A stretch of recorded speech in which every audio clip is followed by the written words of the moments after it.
day here in Mexico, and today we're doing a cooking class. We're all doing the awkward, like, is this it? Right? Alright, pick this up, hop in the taxi, heading to location for our cooking class.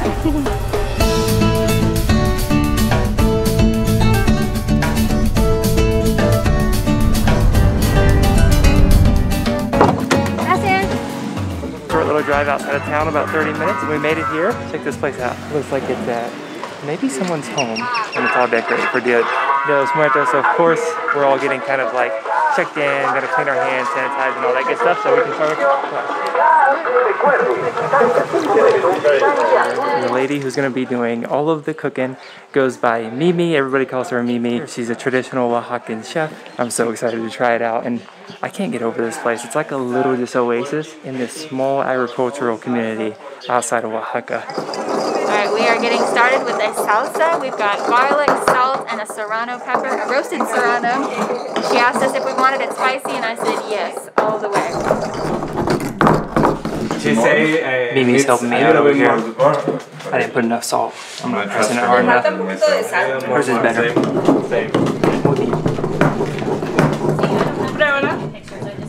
Okay, we are starting the morning with memelas, which is that traditional Oaxacan breakfast.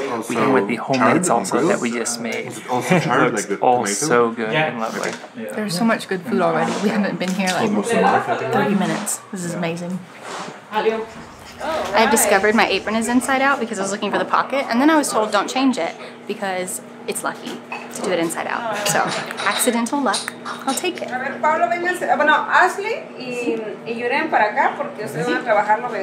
These are chipiles, which is what is going to go into our version of mole. Basically, there are two kinds of mole that you can make vegetarian or without meat. Those are amarillo, yellow, or verde, green mole, and I believe we're going to make amarillo today. En el chile, en el mole negro, vamos a hacer el mole negro. Chile chihuahua.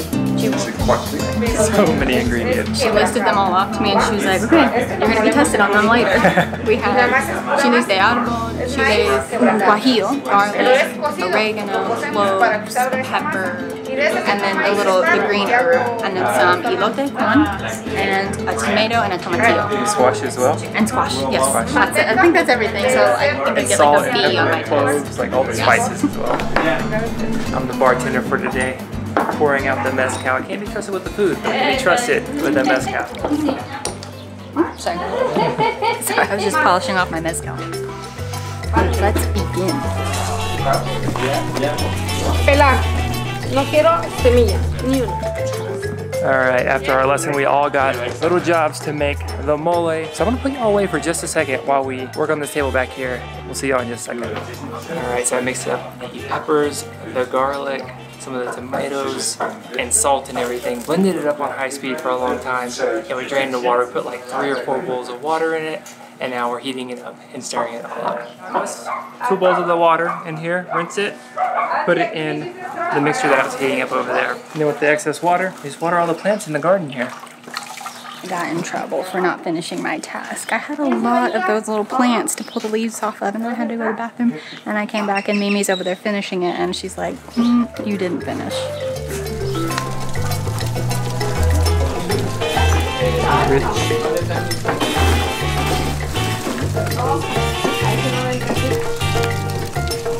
How'd it work, yo? You feel like you're in it, you know? You feel like you're really part of the experience to make this. It really makes you appreciate it a heck of a lot more. You need to put more pressure. More pressure? Yeah. I don't want to. See, okay. Yeah, it's okay. It's a rock. Yeah, you got it. I got a little technique lesson that you're only supposed to use one hand to be sucio, dirty. So every time you need to tidy up, or if you pick one.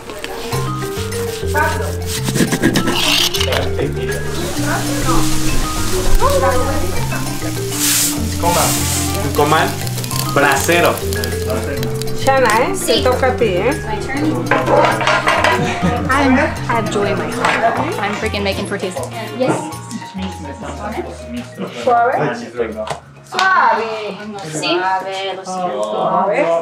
Not smooth. Not smooth. We're gonna try again. I'm gonna take it a little slower. I rushed it thinking that I had the touch and I don't. That's the important part. ¿Sí? ¿Aplastas? Bien, más. Eso. We're planning to do like 2 weeks and Bien. New York, but it's just too much to do it. I did it. I could cry. I'm so proud of myself. Ashley has been saying that she's been wanting to do this for years, and we've been looking forward to this for months. She's really about to cry. She's in her happy place right now. But like the sequoias in California. That one was alright.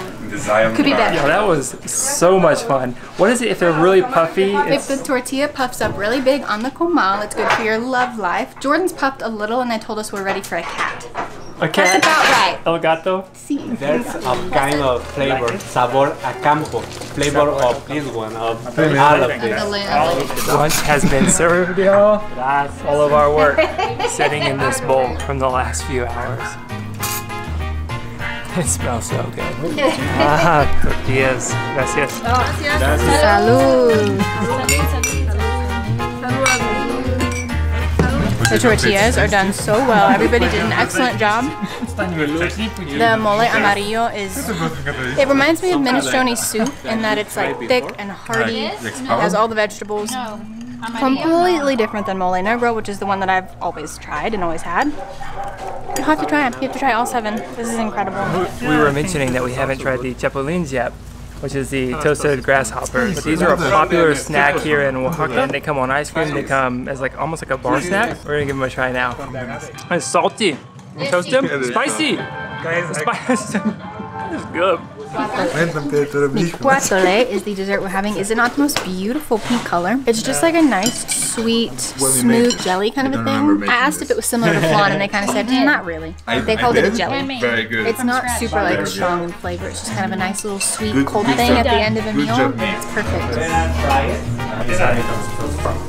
We have been lovingly packed into our taxi back to the city center, and it is time to say goodbye and see you later to Mimi and Carlos. And I just want to send them all of our gratitude, all of our thanks. That was an excellent experience.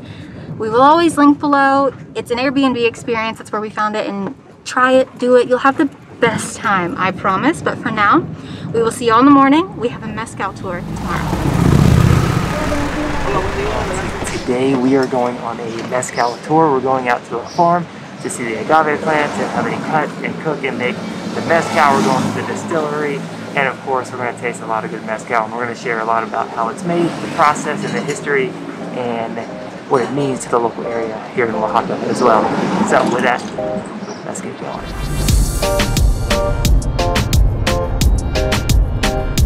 Just got to our first agave farm. It's about a 30-minute drive outside of the city of Oaxaca, and when you get out in this area, it is incredibly beautiful. We're getting off in here. We're gonna learn a little bit more about how these agaves are grown, how long they're grown for, and that whole process of how to make delicious mezcal. Traditional leaves.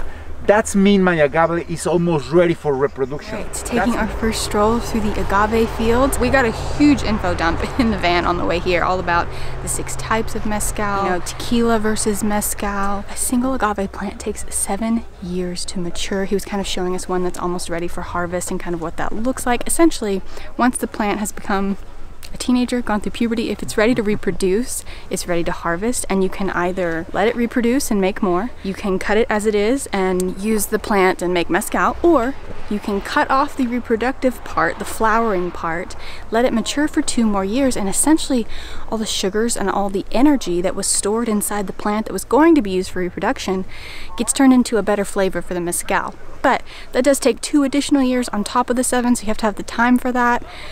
It's a whole thing. There is so much that goes into mezcal. Also, I have already learned that the tips of them are very sharp and they will stab you in the leg, and it's time to go by. Since the agaves take about 7 years to grow, that takes a long time to get kind of business value right out of your farm, and so they actually space the agave plants out about 12 feet apart from each other. That way they can grow other kind of crops. They might grow beans, flowers, or different types of things where they find a kind of symbiotic relationship between the plants while they wait 7 years for the agaves to grow. I put in the middle 1 ton of wood. Basically to cook the agave roots. They basically get this fire here going to 900 degrees Celsius and then they cover it with all of the rocks. They put some of the wet kind of leaves things over there on top of all of that to get it down to about 100 and something Celsius to cook the sugars to a point where they can use the sugars to actually be fermented. And you can kind of see the results of some of the cooked agave roots with the pulp over here. So the distillation process is the way to divide different liquids. Hey guys, this door is moving very quickly and it's hard to kind of give you the information I want to give you. So I'm going to do like a little speed deal about how this agave stuff is processed and made. This right here behind me, the mill where they grind that roasted pulp with the bulb of the agave. Then they take it back over here to these oak vats and they sit here and they ferment and they take in the yeast from the atmosphere.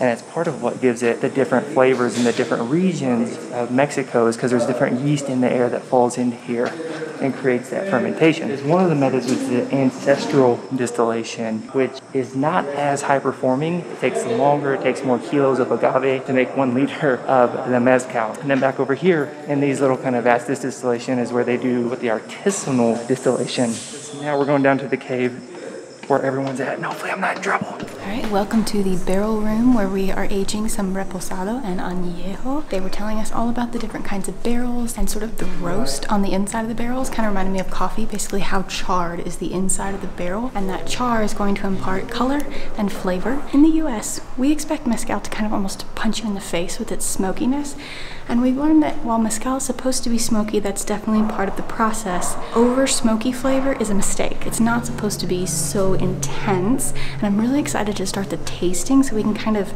understand more of what it's supposed to be, kind of the subtle smoky flavor as opposed to what I'm used to, where it's just like overwhelming.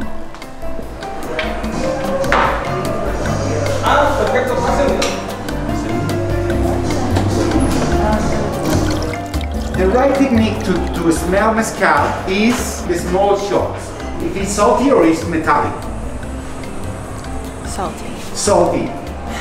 Okay, we're all done with our first tasting. Everything was super fun, super kind of confusing and exciting. We used this tasting wheel and he would kind of direct us like, hey, maybe look in this section. What do you think from that section? So that was kind of fun. Also, the glasses. There's all different kinds of mezcal glasses, but this is the most common one, and you'll notice they have a cross on the bottom. And that is because these glasses actually come from during Dia de los Muertos, when everybody spends their evenings on November 1st and November 2nd at the cemeteries, you know, sort of communing with the dead. They light candles. And so these are essentially votive candle glasses. And once the candle has burned down during those 2 nights, each person chooses one, and that's your personal mezcal glass for the year until next year when you do it all over again and you choose a new glass. Isn't that neat? That's very cool.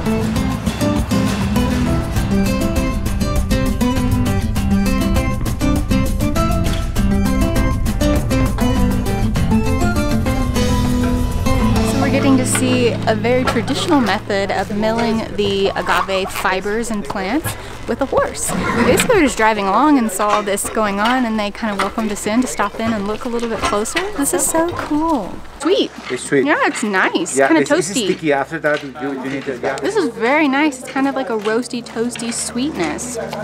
It's actually very good. This is agave pulp.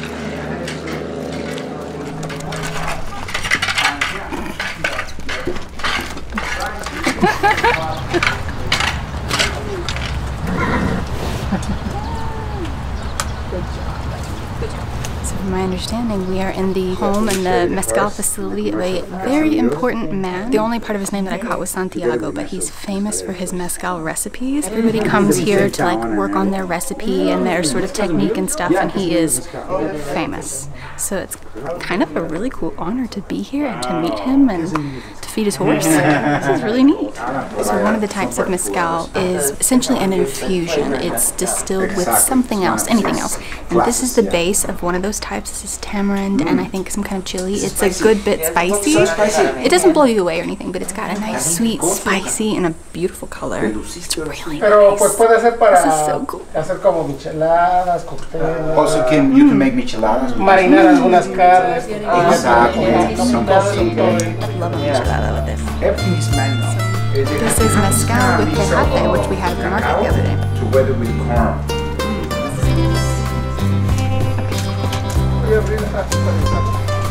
Alright, it's time for another tasting. We've just gone up to the rooftop here. Gracias. Got a little bit of water. We're gonna start our next tasting. So we're on to our third tasting. I think this is the Pechuga style, and on the smell, it is so citrusy and light. It smells like happiness. I think it smells so good. You guys, we had a pretty light breakfast. No lunch yet. We're about to go to the markets to get lunch. And after all that mezcal, gotta walk down this thing. Whew. It's an accomplishment for us today.